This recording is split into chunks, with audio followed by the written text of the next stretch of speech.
Whenever I do this, I usually end up contemplating the abyss. It's inevitable. You can't really avoid it. The abyss, I've had a vision about the abyss, or a waking dream or a daydream or whatever you want to call it, where I was standing at the abyss, and it stretched out in front of me, this void, and the other side, I'm not really sure if I could see the other side or if I just knew that there was another side there. But what was in front of me was like old rotting boards, most of which had fallen away, and you could see a void below, emptiness, no floor at most of the spots. But I was trying to get across, and I would, but it became obvious that even where there were no boards, there was solid ground. My feet were meeting solid ground, even though there was nothing that I could see, nothing visible to support me. Even though I was finding solid ground, though, my fear of what I could not see overcame me, and I was unable to continue, and I ended up, that was the end of it, and I came out of it or woke up or whatever. To me, the abyss is not a stationary thing. It's not a physical place. It's not a set point in your progress. It's not something that you cross and then you're done with it. It's something that you can never cross. Or at the very least, it's something that once you cross it, it moves to a new point for you to cross. It is the goal.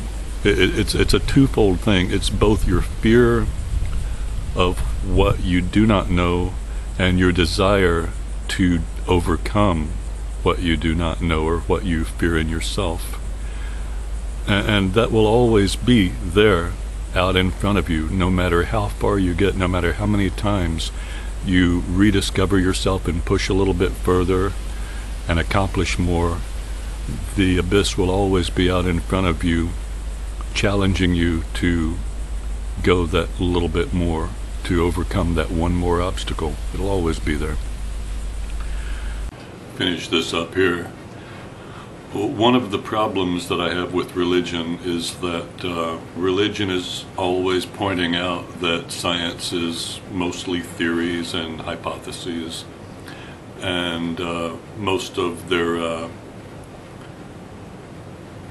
ideas about where we came from, what is beyond our sphere, it's mostly conjecture. It's mostly guesswork. And although that is somewhat true, much of science is guesswork while they try to puzzle through what likely happened from the available information. Science knows this.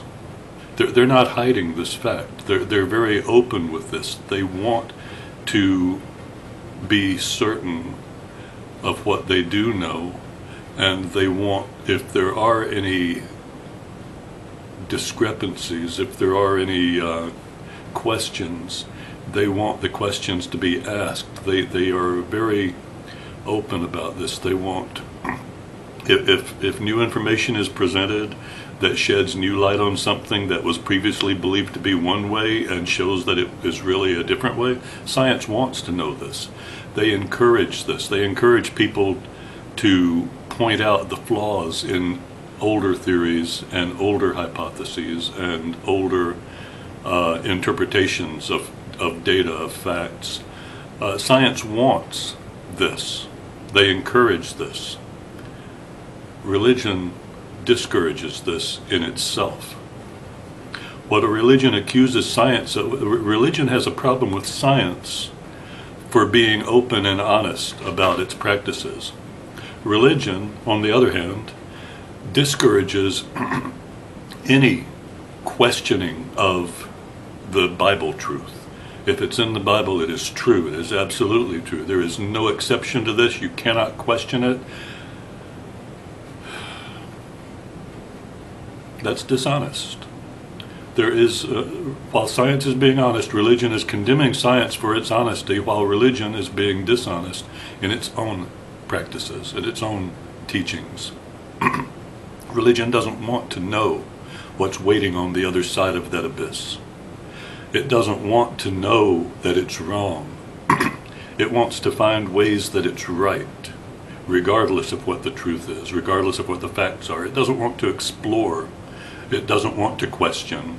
And it condemns anyone who does question.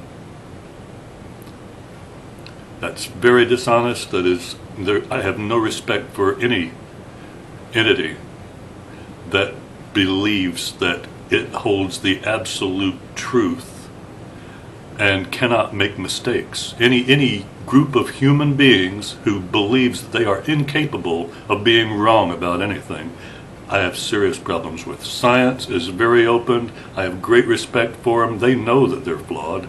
They know that they make mistakes. They don't presume to tell other people that they have to believe everything the scientist says just because the scientist says it. They present the facts. They give you the opportunity to look at them and see for yourself whether you agree with it or not. And if you don't agree with it, okay, that's fine. Nobody's telling you you have to. That's it.